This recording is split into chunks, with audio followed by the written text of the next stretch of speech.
გასულ წელს ბათუმში ექიმებსა და პაციენტებს შორის დაპირისპირების ფაქტი მაცნეს ობიექტივში რამდენჯერმე მოხდა.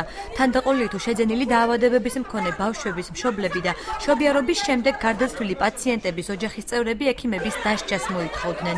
გუშინჯი რომ მოვიყვანე, უკან წავიყვანე, არაფერი არ ჭირს. ღამის 10 საათზე უკან ჩამოვიყვანე, სასწრაფოდ რეანიმაციაში ვიყავ დღემდე.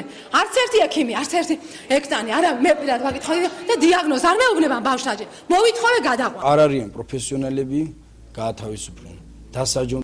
მე მოვიტყო რომ ვინც მე გამაუბედურა აგოს პასუხი და დაისაჯოს კანონის წინაშე. მედიკოსები აცხადებენ, რომ ბოლო წლებში გართულებული მშობიარობისა და ბავშვთა ავადობის შემთხვევებმა იმატა, თუმცა ხშირად ამის მიზეზს არა მედიკოსების გულგრილობა, არამედ ორსულობის დაგეგმვის კულტურის არქონა წარმოადგენს. გინეკოლოგები რისკების თავიდან აცილების მიზნით ორსულებს ფეხმძიმებამდე წინასწარი გამოკვლევების ჩატარებას და 9 თვის მანძილზე ექიმის რეკომენდაციების ზედმიწევნით შესრულებას ურჩევენ. იმატა სხვადასხვა გართულებებმა, როგორიც არის შეწყვეტილი ორსულობები, თვითნებითი აბორტები, ნაყოფის განვითარების მანკების, სიმახინჯეები.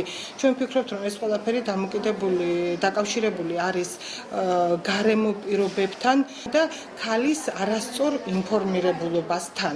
ძალიან კარგი იქნება, რომ შეუღლელებამდე პარტნიორები იყვნენ გამოკვლეულები სხვადასხვა ინფექციებზე, ვირუს მტარებლობაზე. სიგარეტის მოწევა, სტრესი, მოუწესრიგებელი კვება, ძილის დარღვევა, გადაღლა. ეს ფაქტორები ნაყოფის განვითარებას აფერხებს. სახელმწიფო 9 თვის მანძილზე გინეკოლოგთან 4 ვიზიტს აფინანსებს. მედიკოსები კი ქალბატონებს კონსულტაციაზე თვეში ერთხელ მისვლას ურჩევენ. ბათუმის სამშობიარო სახლში კვირაში ორჯერ ახალგაზრდა მშობლებისთვის უფასო საინფორმაციო შეხვედრებიც იმართება, თუმცა ადგილობრივები მაინც საკუთარი მეთოდებით არჩევენ პრობლემებთან გამკლავებას. გამიგია, რომ ხშირი მიმართვა ექიმთან ვნებს პატარას, ეს არის ზღაპარი, სამწუხაროდ ეს არის გაუნათლებლობის რეზულტატი.